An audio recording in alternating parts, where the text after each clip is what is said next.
ये कोई वास्तविक जीवन की कहानी नहीं है, लेकिन ये कहानी हमारे आत्मविश्वास को बहुत बढ़ाती है और कठिनाइयों का सामना करने की शक्ति देती है।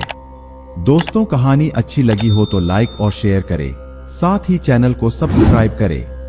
एक राज्य गंभीर खतरे में था, क्योंकि आक्रमणकारी पूरी तैयारी के साथ उन्हें कुचलने के लिए आगे बढ़ रहे थे। राजा के पास दुश्मनों की विशाल सेना के मुकाबले बहुत कम सैनिक थे। उसे यह स्पष्ट था कि संख्या में कमी के कारण युद्ध जीतना लगभग असंभव था। फिर भी राजा के दिल में हार मानने का विचार कभी नहीं आया। वो अपने राज्य की रक्षा के लिए अंतिम सांस तक लड़ने का संकल्प ले चुका था, चाहे परिणाम कुछ भी हो। उसने अपने सैनिकों को साहस और निडरता के साथ प्रेरित किया और युद्ध भूमि में बहादुरी का अद्वितीय उदाहरण पेश करने का निर्णय लिया। उन्होंने अपने सेनापति को तुरंत युद्ध की तैयारी करने का आदेश दिया, लेकिन सेनापति ने इस आदेश का पालन करने से इनकार कर दिया।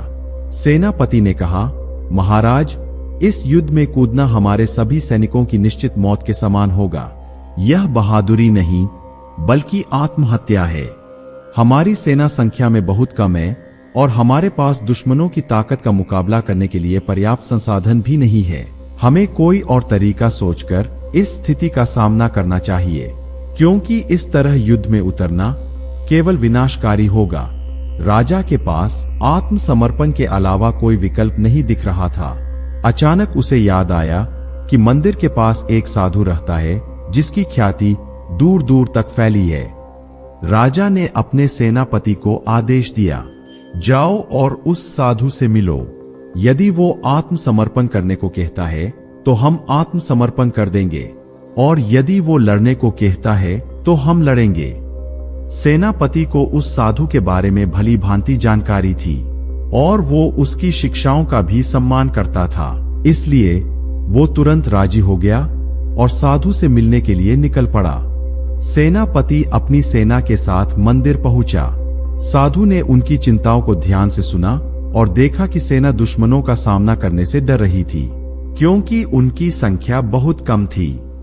साधु ने कुछ सोचकर कहा, मुझे मां दुर्गा की पूजा करने दो और उनसे पूछूंगा कि हम युद्ध जीतेंगे या हारेंगे।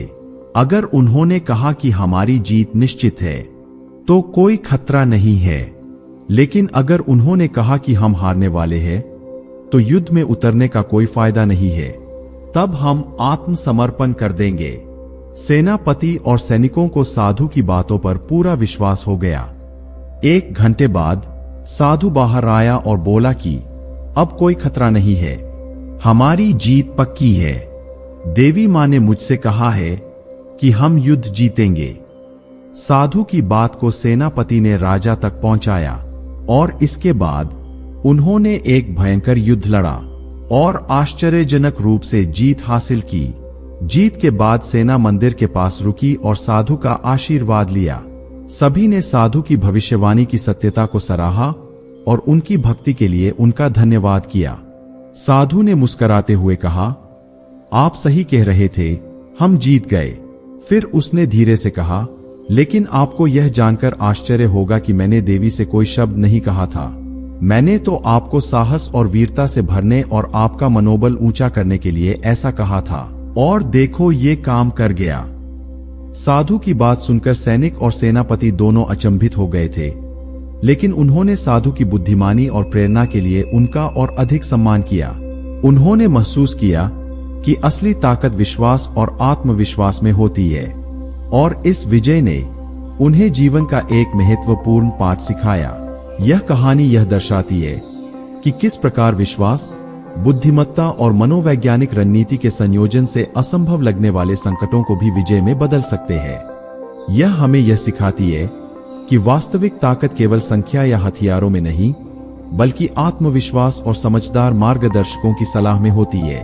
धन्यवाद दोस्तों, हमारे साथ इस प्रेरणादायक कहानी में शामिल होने के लिए। अगर आपको ये वीडियो पसंद आया हो और आपने कुछ नया सीखा हो तो कृपया वीडियो को लाइक और शेयर करें। हमारे चैनल को सब्सक्राइब करना ना भूलें ताकि आप आगे भी ऐसी ही प्रेरणादायक और उपयोगी कहानियां और कंटेंट प्राप्त कर सकें। आपकी राय हमारे लिए महत्वपूर्ण है, इसलिए नीचे कमेंट करके हमें बताएं कि आपको यह कहानी कैसी लगी।